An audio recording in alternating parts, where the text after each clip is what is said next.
This is TWiT.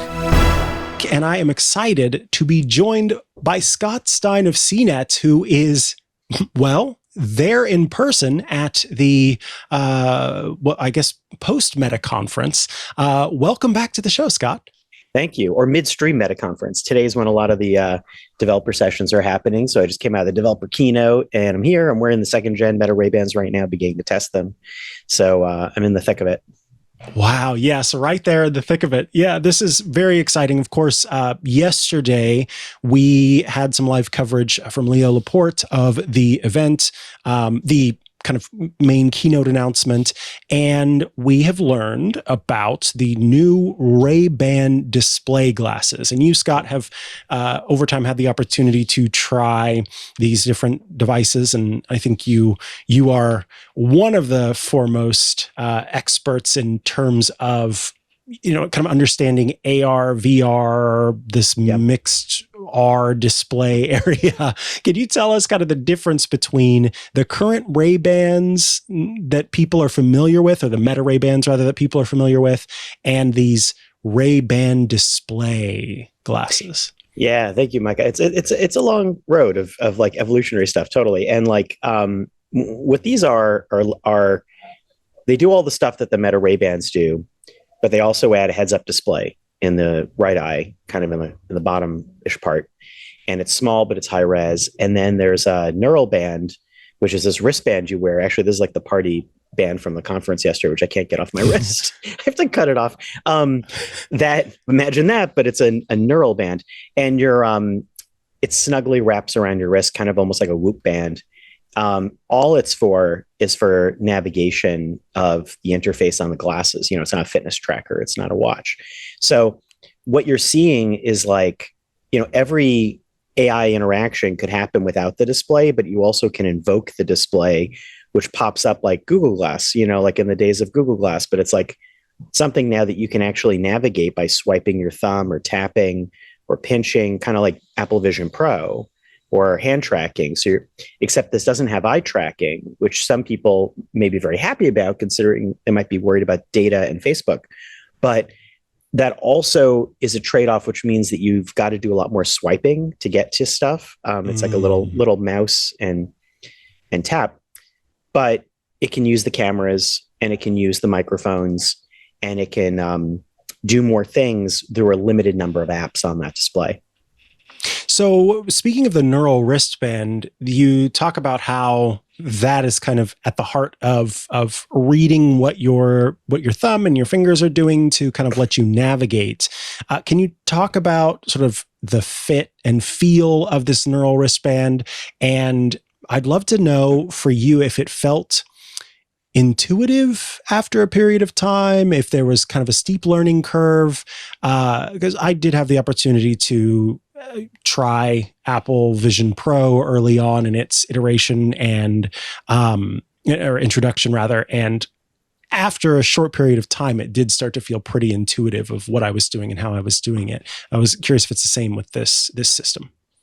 It's a little different, and there are some advantages and disadvantages. So like the neural band uses this tech, which I've been following for years, and I got to try last year with Meta's higher end Orion glasses concept, which was like full 3D AR. But the band is the same band.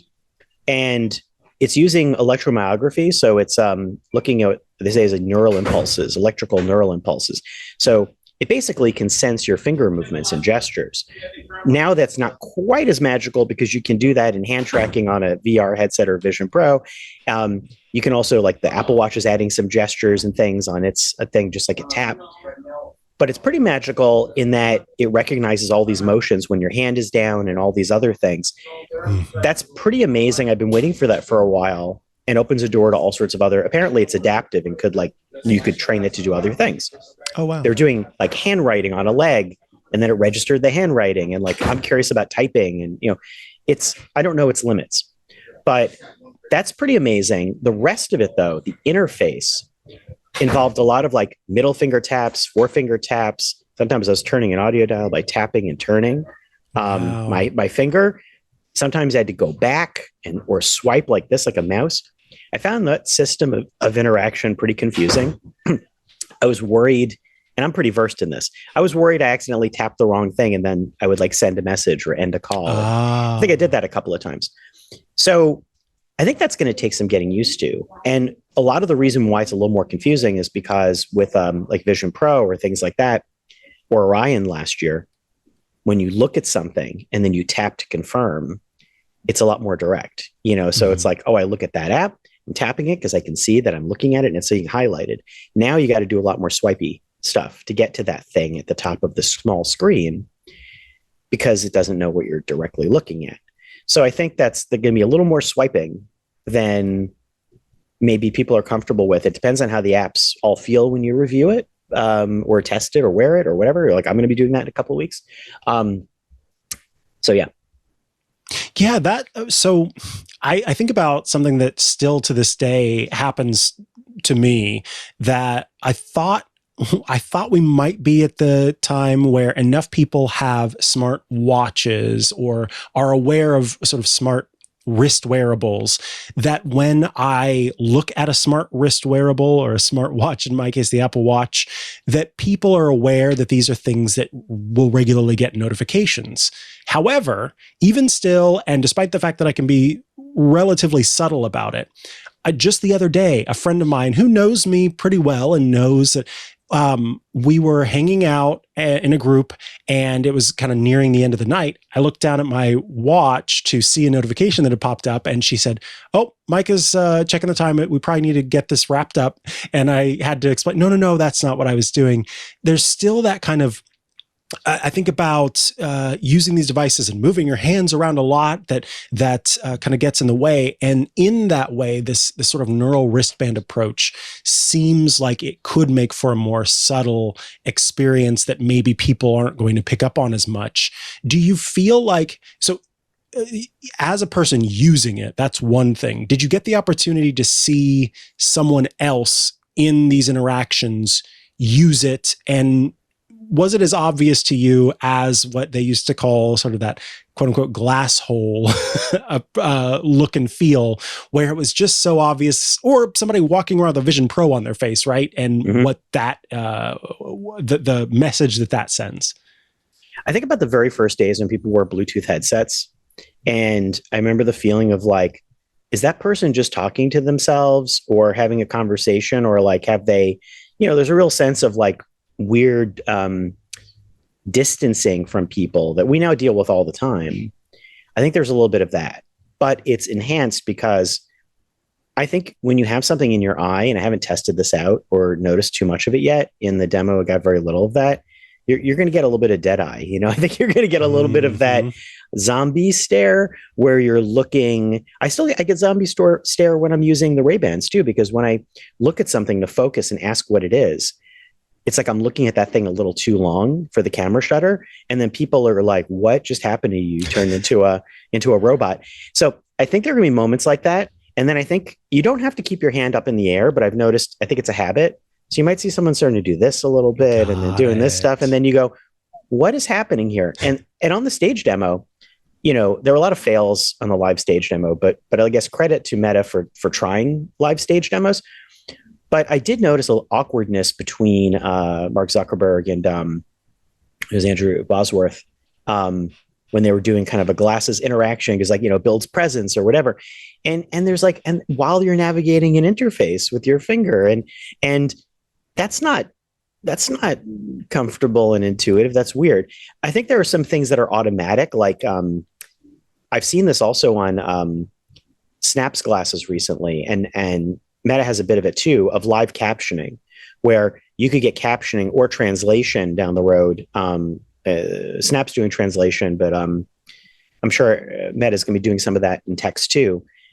That could just naturally appear once people are talking.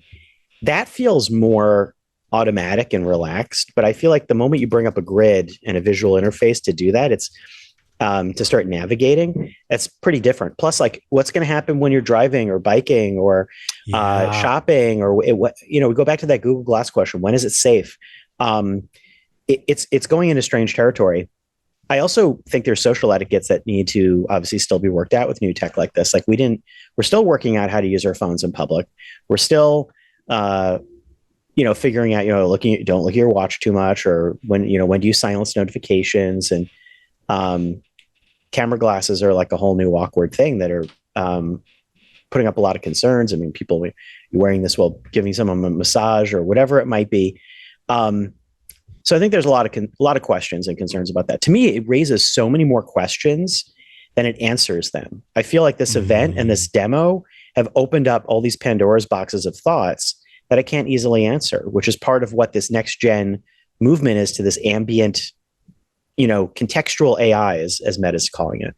Yeah. And in a big way, that's so exciting. One of the questions that I have early on at $800, $799, they are significantly more expensive than some of the other more available smart glasses that are that don't have this display.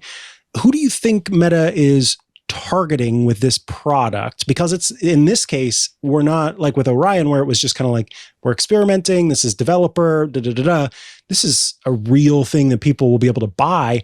Who is the target market right now, and kind of what's the value prop for this? Is this specific to the creators of the world, or who's it for? It's a great question, and sort of getting the vibe check around here and feeling things out as I'm wandering around. Meta is very much courting the design landscape. I think there's a lot of fashion and design feelings all throughout, people attending here. I think a lot of the creators are from a kind of a fitness and design, not to draw too big a judgment on who's attending, but I tend to feel that there's a lot of people who are aware of that landscape. These glasses look kind of like cool Martin Scorsese, or like, they have a cool factor to them. They're big, but there's a style that fits that. I wonder if they're thinking about people who buy high-end glasses, because $800 is a lot of money, but it's far, far less than the Vision Pro, which is $3,500. So it's like, and even like sometimes you get into like $1,200 or $2,000 like pro headsets. This feels like an affordable but expensive range, considering it also includes the wristband. Like if that could have gone a la carte, and then it could have been like $800 for the glasses and then $200 for the wristband. So I think I feel like they're trying to do everything they can to get this in at a relatively affordable price. But you're right. Like most people do not want to buy glasses for anywhere near that price. And the Ray-Bans sneak in at being something somewhat reasonable. You can get frames for a lot less than that. But a lot of people, you can end up buying frames that are not too far off from like what a Ray-Ban costs, Meta Ray-Ban. So I think it's for early adopters. It's US only to start. It's going to be something they keep building out the platform for. It's clearly not going to do all that many things at first, but you might want to be seen wearing it, or depending on what your audience is. And that's kind of like any early tech. I think this has more wearability for sure than a Vision Pro. This is something you could like wear out and just see how it feels, and just use them as glasses, provided they fit your prescription. They do not fit my prescription. That's my next question. You talk about a couple of limitations, or a few limitations, prescription compatibility. What do you see as the main constraints right now that users should know about before considering these glasses? Well, I'm very disappointed it doesn't fit my prescription. I am an edge case to some degree. I'm a -8, -8.5. That usually tends to break a lot of glasses in AR demos. But you can get inserts that fit that for VR headsets. And I got custom inserts that fit the Ray-Bans. They're not officially supported. They usually cut off at -6. But the thing I was saying last night, coming back from this, that I felt more and more upset about is, yes, you may want to accept it and go for it. But glasses are a product designed to adjust for your eyesight. They are a thing that was created in the first place for that purpose. So I know they're like fun that you can wear them and do other things. But if it's like, you want an Apple Watch to replace a watch, you want smart glasses to replace glasses. Glasses have a real purpose. So not fitting a prescription is a big miss. They did say they want to eventually get to that point, but it's hard for me to actually call them glasses in the normal sense for me, because they're like fun glasses. They're like things that, so I worry about that a lot.